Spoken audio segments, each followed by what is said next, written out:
जय Hind. JCERT class 8 विषय सामाजिक विज्ञान का हम लोग जो है वो चैप्टर 2 का जो है वो भारतीय संविधान के आधारभूत मूल्य, इसका प्रश्न उत्तर को इस वीडियो में देखने वाले हैं। और इससे पहले कि आप लोग का चैप्टर 1 और चैप्टर 2 का जो है वो कॉन्सेप्ट को क्लियर करवाया गया है। और अगर आप कॉन्सेप्ट क्लियर आपको नहीं हुआ है तो आप लिंक जो है डिस्क्रिप्शन में दिया हुआ है, वहां से प्लेलिस्ट को जाके आप देख के और कॉन्सेप्ट को जो है क्लियर आप लोग समझ सकते हैं। और इस वीडियो में जो है हम लोग क्वेश्चन आंसर की बात करने वाले हैं। और अगर आपको ये पीडीएफ चाहिए तो आप क्लास 8 का ग्रुप में ज्वाइन कर सकते हैं, व्हाट्सएप ग्रुप में। और आप लोग का पीडीएफ वगैरह जितना भी चीज़ है वहाँ मिलता है।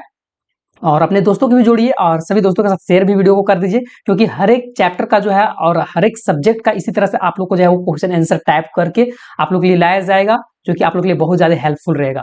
फिलहाल हम लोग जो है वो शुरू करते हैं क्वेश्चन आंसर।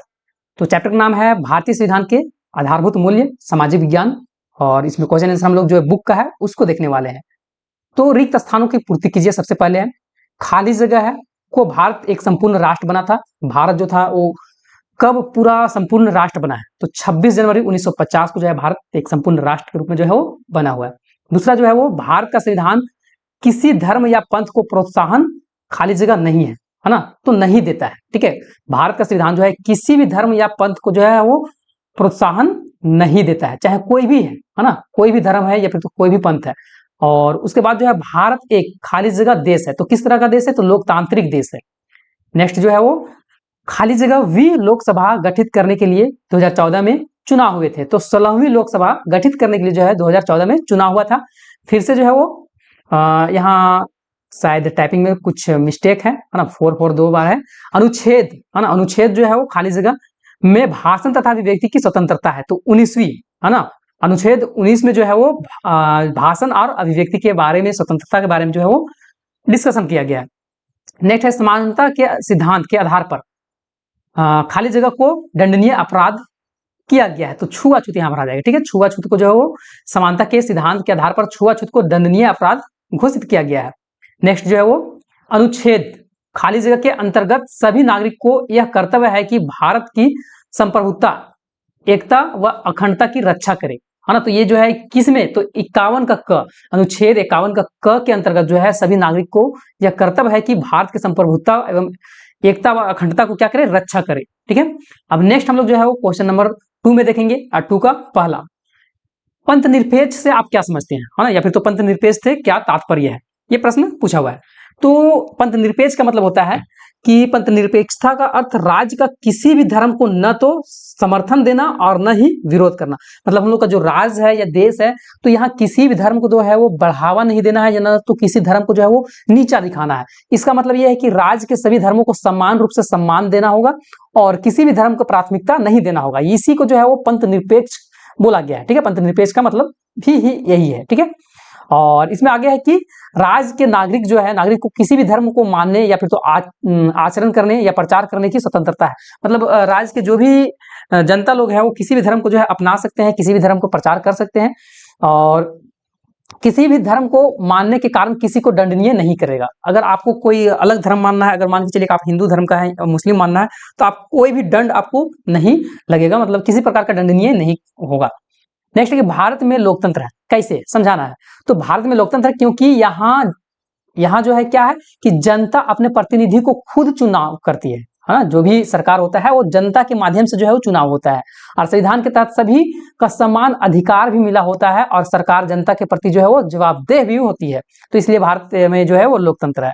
न्याय का क्या अर्थ होता है? तो न्याय का अर्थ लोगों के साथ निष्पक्ष एवं सम्मान व्यवहार करना होता है। ठीक है, कोई भी लोग हैं, किसी भी प्रकार के हैं, चाहे गरीब हो अमीर हो, सभी के प्रति जो है वो निष्पक्ष भाव रखना है, समान व्यवहार करना है, और यह सुनिश्चित करना भी है कि उन्हें वह प्राप्त हो जो उसके हकदार है। मतलब लोग का जो हक है उस चीज को उस लोग के द्वारा जो है वो प्राप्त किया जा सकता है।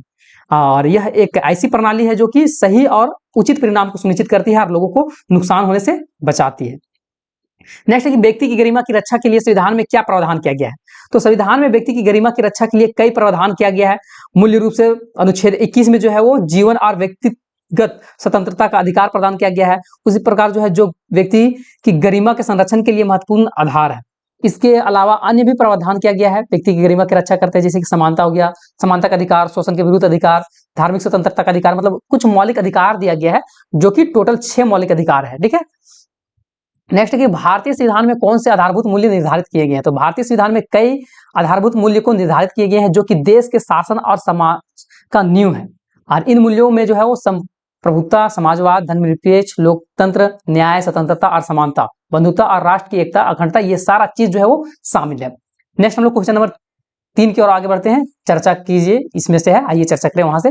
तो राष्ट्र की अखंडता को कैसे बना के मतलब रखा जा सकता है, कोई 3 सुझाव देना है। तो सबसे पहले कि सहानुभूति और जो सहानुभूता होता है और सद्भावना को बढ़ावा देके हम लोग जो है वो राष्ट्र की अखंडता को बना के रख पाएंगे। विभिन्न धर्मों की संस्कृति को, जाति के बीच में आपसी समझ को सम्मान बढ़ावा दिया जाना चाहिए और लोगों के एक दूसरे के प्रति जो है खुले का और सहिष्णु होना चाहिए, मतलब किसी के साथ में किसी प्रकार का भेदभाव नहीं होना चाहिए। दूसरा उपाय यह है कि शिक्षा और जागरूकता, शिक्षा के माध्यम से बच्चों के जो है वो राष्ट्रीय एकता का महत्व के बारे में बताया जाना चाहिए। उन्हें देश के इतिहास, संस्कृति के बारे में भी योगदान, मतलब जो है वो विभिन्न समुदाय के योगदान के बारे में जो है वो बताना चाहिए, शिक्षित करना चाहिए।